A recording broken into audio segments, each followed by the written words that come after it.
Salut à tous et à toutes. Alors, ici c'est le Portugal, la chaîne qui vous parle de l'immigration au Portugal. Aujourd'hui, je suis en train de faire la vidéo ici dehors avec cette belle vue. Là où j'habite, ça c'est la ville d'Aveiro. C'est juste un peu de cela où j'habite. Et en fait, dans cette vidéo, je voulais vous donner quelques conseils pour tous ceux qui veulent immigrer, qui veulent faire des études, parce que je reçois beaucoup de messages des personnes qui veulent étudier ici au Portugal. En fait, je voulais vous conseiller quelque chose. Avant d'immigrer, peu importe le pays, il faut s'organiser. S'organiser dans quel sens? Disons, il faut savoir, un exemple, combien dois-je porter, quels sont les papiers que dois-je utiliser, tout ce que je dois faire. En fait, voilà, c'est comme ça que je voulais vous conseiller. Parce qu'il y a quand même des gens qui veulent étudier, qui veulent travailler, tout ça. Oui, je comprends que vous voulez étudier, que vous voulez travailler au même moment. Mais toutefois, il faut venir au moins avec un montant. En disant, ok, l'université, vous allez faire la candidature, l'université va vous accepter. Et puis après, vous allez faire, disons, les inscriptions, tout ça. Et puis, vous allez avoir le visa. Tout ça, et quand même, si vous n'avez rien, si vous n'avez personne pour vous recevoir, il faut que vous ayez au moins il faut que vous ayez au moins l'argent pour pouvoir payer le loyer de votre maison, pour pouvoir se déplacer dans le premier jour, juste parce que comme étant un travailleur, un étudiant, parfois ça peut être un peu difficile, disons, pour trouver le boulot, c'est-à-dire dès que tu arrives. Donc, parce que tu viens d'arriver dans le pays et c'est comme ça. Donc, il faut attendre au moins une semaine.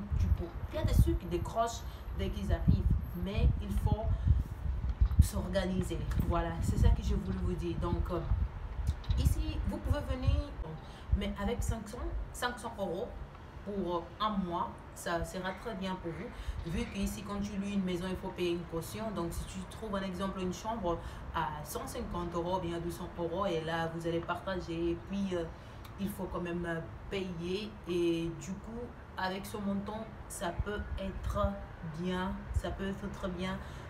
utile. Donc, après, vous allez chercher un boulot et payer après vos frais.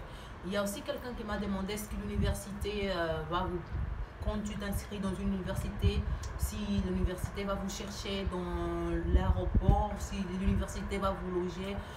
En fait, j'avais déjà répondu à cette personne, mais j'ai voulu aussi, peut-être il y a des autres personnes qui ont aussi ce genre de doute. Ça dépend. Ça dépend dans le sens où, dans quel programme tu es en train de faire. Mais moi, même quand j'étais dans un autre pays, que ce n'était pas ici au Portugal, l'université, aucune personne de l'université est partie me chercher à l'aéroport, aucune personne de l'université est partie me mener dans un logement, non.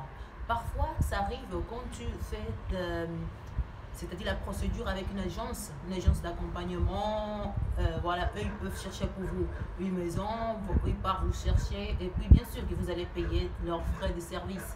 Ça. Mais sinon, imaginez si l'université fait ça pour tous les étudiants, c'est vraiment, ça ne marchera pas.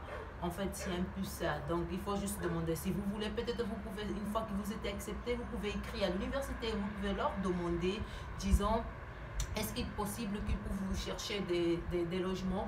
Normalement, ici, il y a des résidences, il y a des bailleurs qui ont des partenariats avec des universités. L'université peut vraiment vous diriger vers ces genres de personnes. Ils vont vous donner un exemple, une liste pour dire, écoute, nous avons des partenariats avec ces genres de bailleurs, donc vous pouvez rester dans leur maison. Vous allez, au lieu de payer un exemple 300 €, vous allez payer juste 200 € parce que c'est un partenariat.